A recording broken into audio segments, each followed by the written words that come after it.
Pero talagang, agad nagbuano ka ng Bible, makikita mo talaga doon. Kaya, dala-dala ko ito, Bible. Amen. Ang data ko.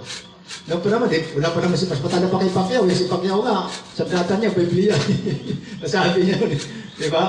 So yan, nagbubunga na po ang disciple of Jesus Christ. So yan. Lagi dumating dito pagka doon. Dumating rito, kala mo. Nisilip ko yan. Sabi, tao ba dyan? Talaga may tao naman. So yan, sabi nga, minsan, napabalisa tayo. Siyempre, pero pag tinutukom talaga kay Lord ka, kahit sa pumunta, sa totoo lang talaga ako, laga-laga ko eh. Amen. Bata pa lang akong laga-lago sa buong Metro Manila. Kaya nang tawagin, alas ng tondo, nag-iisa. Bakit alas? Grade 1 po. Ako na nag-isa ng pandemic rito, dami nagkalamatay dyan. Totoo yan.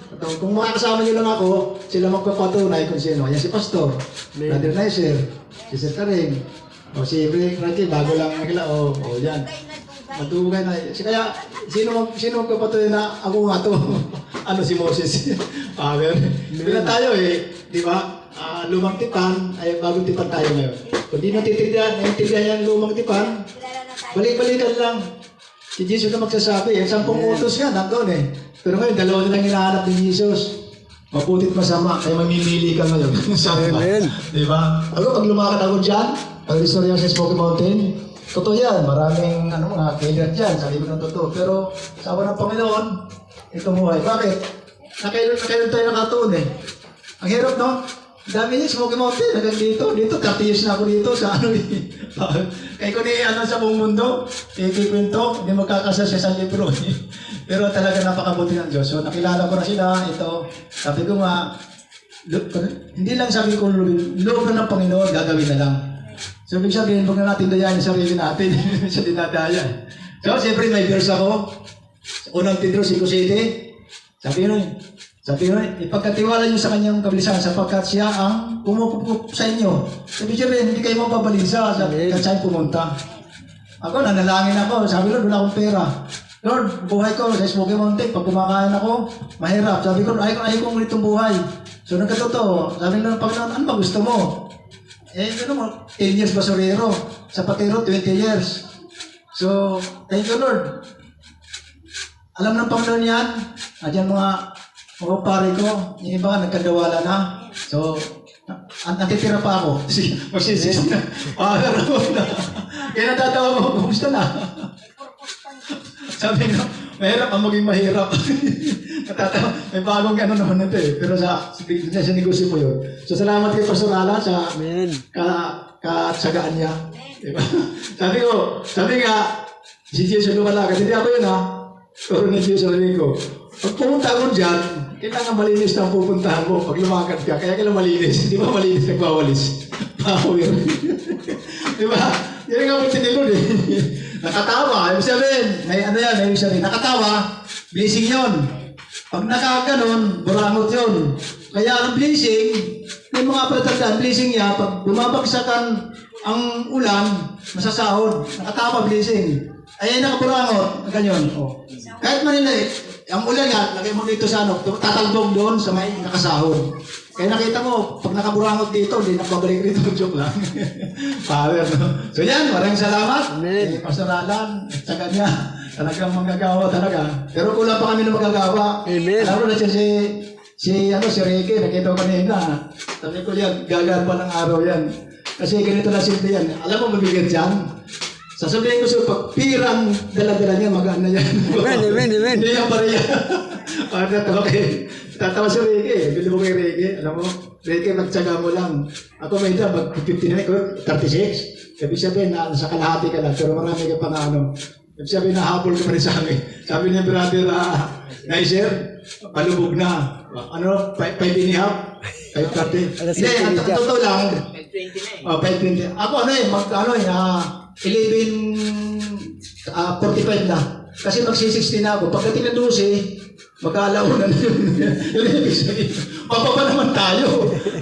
Tutulog na tayo, edad na tayo, di ba? Kaya power talaga. Yun ang ibig sa akin naman yun. Brother, offline. Sa akin yun sa'yo, 5:30 sa akin, 11:45. O, di ba? May kanya-kanya tayong mga kahulugan. Dapat meron tayong kahulugan, may mga pangitain. Kaya nga ako, sabi ko, salamat Lord. Pinakita mo sa akin na dumipa ka, tapos pinako ng cross. Doon ako umiyak eh. Bakit tinapa ako? Yun pala ibig sabihin, baligtas tayo, makilala natin buhay. Kasi kailangan tayo mamuhay. Dayuhan lang tayo. Ibig sabihin, dayuhan, hindi tayo sa libutan. Nakailod na tayo eh. Power! So salamat sa Panginoon. Amen. Kapan. Purihin ang buhay ni Brother Jerry. Sino pa ang Amen, amen. Maraming salamat sa Panginoon na sa oras na ito, patuloy tayo nagpupuri sa Diyos. Ako naman po magpapatotoo sa Panginoon sapagkat sinasabi ko nga, ang oras ko sa bilang ako, kasi magkaibad lang kami ni dalawa ni kapatid ni Jerry. Kaya sinabi kong alas 5:20. Kasi yung alas 6 kasi madilim ngayon eh. Kumbaga sa simula umaga, nakataka pa, nandun ka sa sanlibutan. Ngayon paggabi na, dapat malumbalik ka na sa Panginoon. Huwag mo nang sayangin ang pagkakataon kasi pagdating alas 6, madilim na yan. Marami ka na humiga. Diba? Yan ang oras ko eh. Pag alas 6 na, madilim na, hihiga ka na yan. Kaya huwag mong sasayangin ang sandali. Kaya niya, sinasabi natin na siyempre, 16 na tayo. Ang oras ko, alas 4, alas 4:20. Ilan taon ka na? Alas 6 na. Mali matulog na tayo dyan. Kaya nga, hanggat may panahon pa, makakagawa tayo ng mabuti sa Diyos, gawin na natin. Kasi, ang sanlibutan ngayon, nakikita natin eh. Ang dami na talagang palatandaan na ang Diyos talaga. Alam na natin na ang Diyos andito na. Marami na lahat na ng mga palatandaan na sinasabi sa banal na kasulatan. Namamatyagan na natin, kagaya ng digmaan sa ibang bansa, lindol. Pag hindi mo pa na-realize sa buhay mo yan, at nandun ka pala sa dati mong daan na maruming daan na binabalik-balikan mo pa. Kapatid, kawawa ka naman. Kaya nga tayo, patuloy tayo gumagawa sa Panginoon, kung sakasakali man na mapaalalahanan natin ating mga kapatid na siyempre hindi sila nakakaroon ng payo sa iba. Dahil minsan kasi ng mga kapatid tayo na pagdating sa Panginoon, pinahihiya nila yan. Ako, kapatid, Biblia, ako pa sabihin yan, magpapari ako. Ganyan ang tao eh. Kasi nasanay siyang hawak niya bote. Bote, red horse, ganun. Kaya nga bilang tayo na nagbago sa Diyos, ipatutuon naman natin sa kanila na kapatid, may araw pa, may oras pa. Diyan lang ang Diyos, naghihintay lang sa'yo. So, kaya nga tayo nagpapatotoo, dahil ang Diyos, kumakatok na sa buhay natin, kumakatok sa puso natin. Kailangan buksan lang natin. Buksan na natin yung doon natin patigasin yung puso natin sa Panginoon. Kaya nga, nagpapasalamat ako sa Panginoon na muli, laging nagpasalamatan sa umaga, sa gabi. Kailangan talagang pasalamatan natin, kalakasan natin. Yung katalinuhan ibinibigay sa atin ng Panginoon. Kasi nalalaman natin yung tama at mali eh. Kung lang tayong katalinuhan, maaagaw tayo ng diablo. Andiyan dyan yung mga inuman, andiyan dyan yung mga karangyaan. Pag wala ka dito, malamang andulong ka sa isang bagay ng kamunduhan. Kaya nga salamat sa Panginoon, sa gabay niya, sa katalinuhan ibinibigay sa atin, na napipili natin yung tama na kalugod-lugod sa Panginoon. Kaya Panginoon, muli-muli Panginoon, maraming salamat sa iyo. Maraming salamat sa buhay, sa kalakasan, sa aking mga kapatid na patuloy na naglilingkod sa iyo, Panginoon. Maraming salamat. Amen. puri ng Diyos sa buhay ni Brother Nestor? Mga kapatid, nawa, huwag kang abutan ng dilim. Kasi malapit na ang pagbabalik ng Panginoon. Di ba? Napakadilim. Didilim mga robot, may mabitain eh. Pinakamadilim ang pupuntahan mo. Wala nang liwanag na bubuksan. Wala nang araw, buwan, matang mabitain. Diba? Kasi madilim nga eh. Pag once nabutan ka ng dilim, wala nang sisilip na liwanag sa'yo kasi nasa madilim ka na. Hello? Amen. Sino pa ang pinagpala ng Panginoon? Nung may silibranto, kailangan pag pinagpala ka, magpatuto ka. Amen, amen. Ano, papasalamat ako sa mga kapatiran natin dito. Unang-una sa Panginoon. Pati kila Pastor, kila Sister Karin, sa kila Brother Jerry.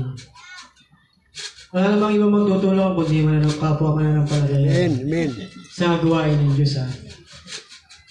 Kailangan Isang pinakamalaking tawag dito yung submission natin sa Panginoon na makapaglingkod tayo, hindi lang sa sarili natin, kundi sa nangangailangan ng salita ng Diyos. Amen. Kaya naano ko itong disciple of Jesus Christ kasi ito, sabi ng 1:38 na walang pitak sa inyong puso ang aking mga salita pagkat hindi kayo nagsasampalataya sa akin. Kaya kailangan sumampalataya tayo sa Panginoon sa Kristo. Amen. Kasi pagpa-disciple tayo sa Kanya. Kasi siya ang ating Panginoon sa Kristo. At siya yun ang magliligtas sa atin sa huling panahon. Yun lang. Maraming salamat sa mga kapatiran natin at sa ating buling pastor. Salamat sa Diyos. Amen. Salamat sa lahat ng mga kapatid. Sino pa ang pinagpala? Daddy Eddie. Sanayin mo, Brother Idi, yung patutuo mo, paano ka pinagpala ng Panginoon na bakit may lakas ka pa, bakit dinala ka dito ng Diyos dahil may layunin ang Diyos sa buhay mo. Hindi ka lang taga-upo, Amen. kundi darating ang panahon, Gagamitin ka ni Lord. may gagawin ka. Hindi natin alam, di ba? Hindi natin alam sa buhay ni Brother, pero ang Diyos may gagawin sa kanya. Hallelujah. Kaya purihin ang Panginoon. Kaya ihanda po ang ating mga sarili.